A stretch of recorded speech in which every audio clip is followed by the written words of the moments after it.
Hello everyone, welcome to Shrilan English. Accession English phrases. ကျွန်တော်တို့ဒီတစ်ခါလေ့လာသွားမယ့်သင်ခန်းစာလေးကတော့နေ့စဉ်ဘဝမှာဒီအသုံးဝင်တဲ့ English စကားစုတွေကိုအဓိကထားလေ့လာသွားမှာဖြစ်ပါတယ်။ Daily Communication Series လို့လည်းဒါအနေနဲ့ခေါ်လို့ရပါတယ်။ဒါဆိုရင်ဒီသင်ခန်းစာလေးကိုရန်နာလေးမျိုးတူတူစကြည့်လိုက်ရအောင်။ Let's touch base later. ဒီဘက်ကတော့နောက်မှသိစိတ်ပြန်နေကြတာပေါ့။ Use one suggesting a future meeting or check-in. ဒီဘက်ကတော့ဒီကိုကရေးကြည့်တဲ့အနာဂတ်မှာပေါ့နော်ဒီကပြောချင်တာကိုတွေ့မဲ့ဆုံးမဲ့ချိန်ကြီးနောက်ကိုကဒီနောက်မှတေးစိတ်ပြတိုင်းနေမယ်ဆိုတဲ့အရာကဒီကိုတို့ရောက်ရောက်နဲ့တွေ့မယ်ဒီတွေ့မဲ့အချိန်ကျမှတေချာပြတိုင်းနေမယ်ဆိုတဲ့အချိန်မျိုးသုံးလို့ရတယ်ဆိုတော့နာမည်တက်လို့ရတာ scheduling and follow up လို့လည်းပြောလို့ရတယ်နော် so let's touch base later I will keep you in the loopဖြစ်ပေါ်လာတဲ့များကိုမျိုးကိုသိပေးနေပါမယ် promise to update someone on ongoing development ဒီဘက်ကတော့ဒီကိုတစ်ခုခု information ရလာရင်ဒီ information တွေကိုပြန်မျှဝေပေးမယ်ကိုကပြန်ပြီးတော့ပြောမယ်ဆိုတဲ့အချိန်ကိုပြောလို့ရတယ် so keep someone informed လည်းကတတ်မှတ်လို့ရတယ်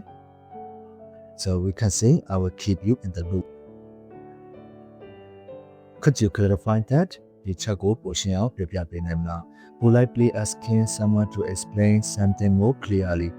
ဒီဘက်ကတော့ဒီကိုကတခုခုနဲ့ပတ်သက်ပြီးတော့မရှင်းလိုက်တာပဲဖြစ်ဖြစ်အဲ့လိုချိန်မှာဆိုရင်ဒါပြန်မေးလို့ရတဲ့စကားစုတစ်ခုဖြစ်တယ် asking for clarification ဒီဘက်ကတော့ဒီ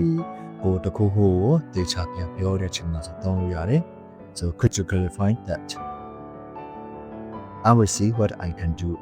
ဘာလို့ပြနေမလဲကြည့်ကြည့်ပေးပါမယ် indicate willingness to try without making a firm promise ဒီဘက်ကတော့ဒီကိုကအဲ့တခုခုကူညီခြင်းနဲ့ဒါပေမဲ့လေကိုကမကျင်းသေးဘူးမကျင်းသေးတဲ့ချိန်မှာဆိုရင်ဒီချာကလေးမပေးပဲနဲ့တက်နိုင်တဲ့ဘက်ကလုပ်ပြီးမယ်မတက်နိုင်တဲ့ဘက်ကကြည့်ပြီးဆိုတဲ့ချိန်မျိုးသုံးပြရတယ် making an effort not commitment ပြောမှဆိုကိုကအဲ့ဒီအရာကိုတော့ကိုစူးစမ်းပြီးလုပ်ပြီးဒါပေမဲ့ဒီချာလို့ကလေးမပေးဆိုတဲ့ချိန်ကိုပြောလို့ရတယ် I will see what I can do I appreciate your help မြေကိုလို့ကျေးဇူးတင်ပါတယ်A sincere way to thank someone for their assistance ပြောမယ်ဆိုရင်တော့ဒီ thank you လို့လည်းအလားတူတူပဲဒါပေမဲ့လည်းဒီ appreciate ရကြတော့ဒါအလေးထားတယ်တန်ဖိုးထားတယ်ဆိုတော့ခြေတိတ်ပဲကိုရေနှောတာပေါ့နော်ဆိုတော့ thank you ပုံမှန်ပြောနေကြဆိုပေမဲ့ဒီစကားစုလေးပြောရင်တော့လည်းပို့ပြီးတော့ကောင်းမှာပေါ့နော် so expressing gratitude ဆိုတော့ I appreciate your help ဟုတ်ပြီနော်ကိုတခုကိုကျေးဇူးတင်တာနဲ့ဆိုရင်ဒါလေးကိုပြောလို့ရတယ် something came up တခြားရေးကြီးကိစ္စပေါ်လာလို့ပါ use one and enforcing advance prevent a prayer commitment ဒီဘက်ကတော့ဒီကိုကတခုခုနဲ့ပတ်သက်ပြီးတော့ဒီမမျှော်လင့်ထားတဲ့ခြင်းကြီးကြုံလာတယ်ဆိုပြောလို့ရတယ်ဥပမာပေါ့နော်ကိုကမီတင်တက်နေတယ်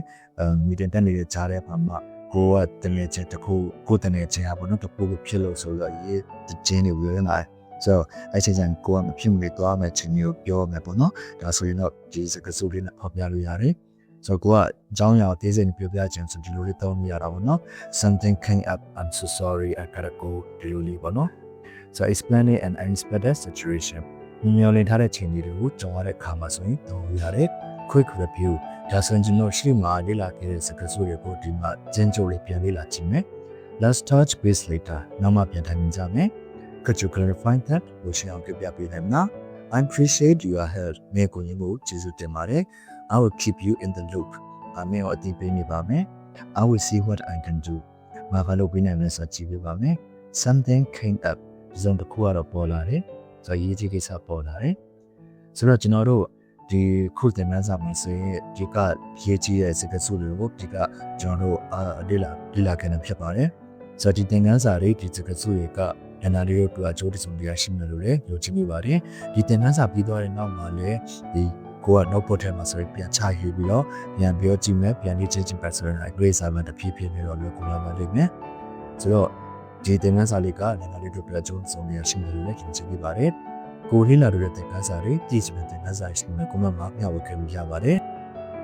Thank you for your attention see you on the next lesson